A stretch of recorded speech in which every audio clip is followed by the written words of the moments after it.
Hello दोस्तों, स्वागत है आपका हमारे यूट्यूब चैनल अर्चना एग्ज़ाम एजुकेशनल चैनल में। दोस्तों, इस वीडियो में आप लोग को बताने वाली हूँ क्लास 12 हिस्ट्री चैप्टर नंबर 8 है किसान, जमींदार और राज्य, कृषि समाज और मुगल साम्राज्य लगभग 16वीं और 17वीं सदी। चैप्टर बहुत ज़्यादा इम्पॉर्टेंट है, इससे हर बार प्रश्न पूछा जाता है। तो वायरल क्वेश्चन को लेके आ चुकी हूँ। वीडियो को बिना स्किप करते हुए एंड तक देखिए। वीडियो अगर अच्छा लगे तो वीडियो को लाइक शेयर कमेंट जरूर करें। तो चलिए फटाफट शुरू करते हैं बिना टाइम वेस्ट करते हुए। पहला आप लोगों को मैं बताने वाली हूँ वस्तुनिष्ठ प्रश्न और दूसरा वेरी शॉर्ट क्वेश्चन आंसर यानी कि अति लघु उत्तरीय प्रश्न। एक ही वीडियो में आप लोग दो टाइप के क्वेश्चन बताने वाली हूँ, तो वीडियो को देखिए बिना स्किप करते हुए। देखिए, पहला प्रश्न पूछा गया है, अकबरनामा की रचना किसने की थी?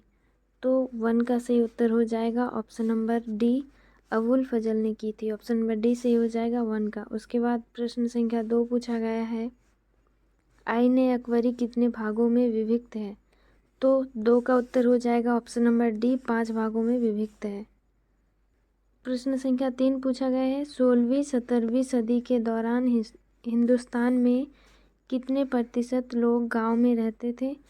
तो 3 नंबर प्रश्न का सही उत्तर हो जाएगा ऑप्शन नंबर बी, 85% लोग रहते थे। उसके बाद देखिए 4 नंबर प्रश्न पूछा गया है, मुगल काल में भारतीय फारसी स्रोत किसानों के लिए आमतौर पर किस नाम का प्रयोग करते थे? तो उत्तर हो जाएगा ऑप्शन नंबर डी, 4 का ऑप्शन नंबर डी। ये तीनों ही नाम का प्रयोग करते थे मुगल कालीन भारत के फारसी स्रोत किसानों के लिए। ठीक है, 4 का ये डी सही हो जाएगा, ये तीनों ही सही है।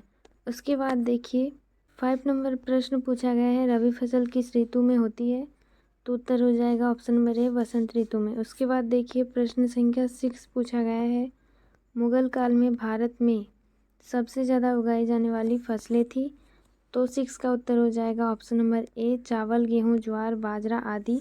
ऑप्शन नंबर ए बिल्कुल सही हो जाएगा 6 का। उसके बाद देखिए 7 नंबर प्रश्न पूछा गया है। 7 नंबर प्रश्न है, भारत में 17वीं सदी में जो भी फसल के रूप में अफ्रीका और स्पेन के रास्ते आई थी उसका नाम क्या था? तो उत्तर हो जाएगा 7 का ऑप्शन नंबर ए, मक्का। उसके बाद प्रश्न संख्या 8 पूछा गया है, 16वीं सदी में भारतीय गांवों में जो अनेक बाहरी ताकतें दाखिल हुई वे कौन थे? तो उत्तर हो जाएगा ऑप्शन नंबर डी, इनमें सभी। मुगल राज्य, व्यापार, मुद्रा और बाजार, ये तीनों ही सही हो जाएगा ऑप्शन नंबर डी, 8 का बिल्कुल सही हो जाएगा। उसके बाद देखिए 9 नंबर प्रश्न है पूछा गया है। 9 नंबर प्रश्न है, तंबाकू पर किस मुगल शासक ने प्रतिबंध लगाया? तो 9 का सही उत्तर हो जाएगा ऑप्शन नंबर सी, जहांगीर ने। उसके बाद प्रश्न संख्या 10 से, पंचायत का सरदार एक मुखिया होता था जिसे कहते थे, उसे कहा जाता मुकदम या फिर मुखिया, मुकदम या फिर मुखिया कहा जाता था। ऑप्शन नंबर ए सही हो जाएगा 10 का। 11 नंबर प्रश्न पूछा गया है, अकबर का वित्त मंत्री कौन था? तो ऑप्शन नंबर बी सही हो जाएगा, टोडरमल था।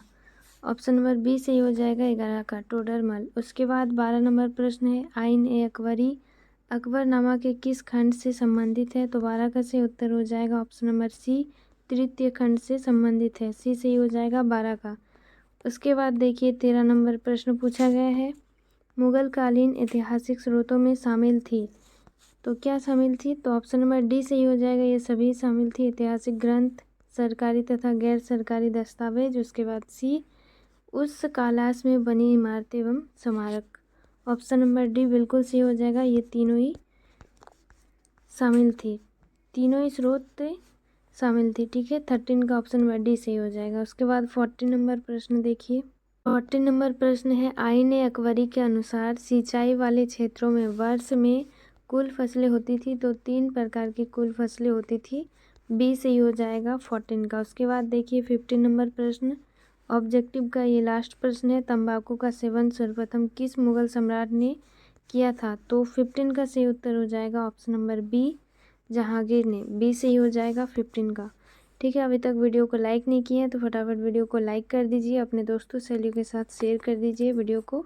और अब देखिए अति लघु उत्तरीय प्रश्नों को। अति लघु उत्तरीय प्रश्न से पहला प्रश्न पूछा गया है, पटवारी किसे कहते हैं?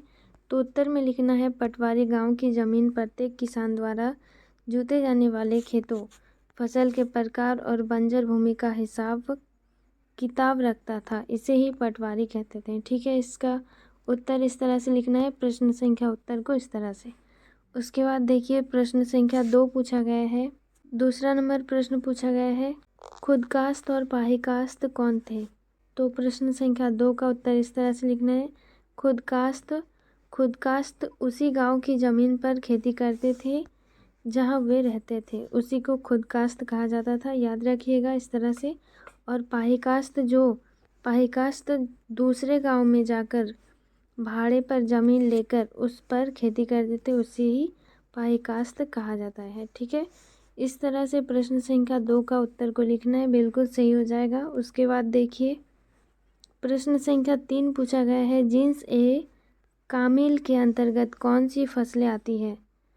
ठीक है, आती थी, तो 3 का उत्तर लिखना है इस तरह से, कपास और गन्ने जैसी फसलें जीन्स ए कामिल के अंतर्गत आती थी। ऐसी फसलों की खेती से राज्य को ज़्यादा कर मिलता था। इस तरह से प्रश्न संख्या 3 का उत्तर को लिखना है, बिल्कुल सही हो जाएगा। उसके बाद देखिए 4 नंबर प्रश्न को। 4 नंबर प्रश्न पूछा गया है, अकबरनामा की रचना किसने की थी? यह कितने भागों में विभक्त है? तो 4 का उत्तर इस तरह से लिखना है, अकबरनामा की रचना मुगल सम्राट अकबर के दरबारी इतिहासकार अबुल फजल द्वारा की गई थी।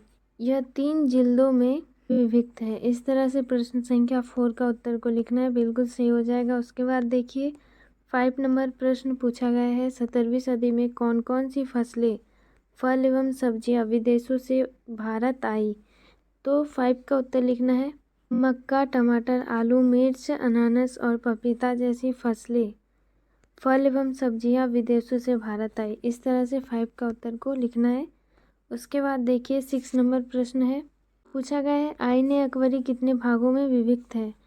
तो उत्तर को लिखना है इस तरह से, आईने अकबरी 5 भागों में विभक्त है। इसके पहले 3 भागों में प्रशासन का विस्तृत वर्णन है, चौथे व 5वें भाग में भारत के धार्मिक एवं साहित्यिक परंपराओं का उल्लेख है। इस तरह से प्रश्न संख्या 6 का उत्तर को लिखना है। उसके बाद देखिए 7 नंबर प्रश्न पूछा गया है। 7 नंबर प्रश्न है, मुगल काल में किसानों के लिए किन किन शब्दों का प्रयोग होता था? तो उत्तर में लिखना है 7 का, मुगल काल में किसानों के लिए निम्न शब्दों का प्रयोग होता था। तो ये देखिए कौन कौन से नाम है। पहला है रेत, रेत के नाम से भी किसान को जाना जाता था। उसके बाद रियाया या मुजरियान या फिर खुदकास्त या फिर पाहीकास्त। ठीक है, इस तरह से 4 नाम से मुगल काल में किसानों को जाना जाता था, इस नाम से जाना जाता था। याद रखिएगा 7 नंबर प्रश्न बहुत ही बार पूछा गया है, इम्पॉर्टेंट है।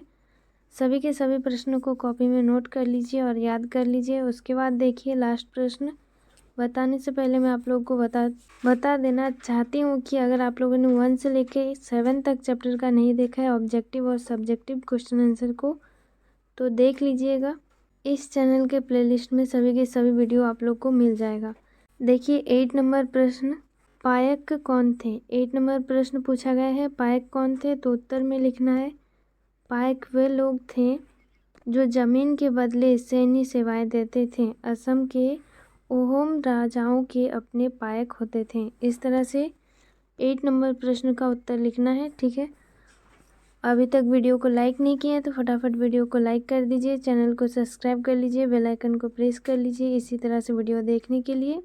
जो भी क्वेश्चन हो, डाउट हो, आप लोग पूछ सकते हैं।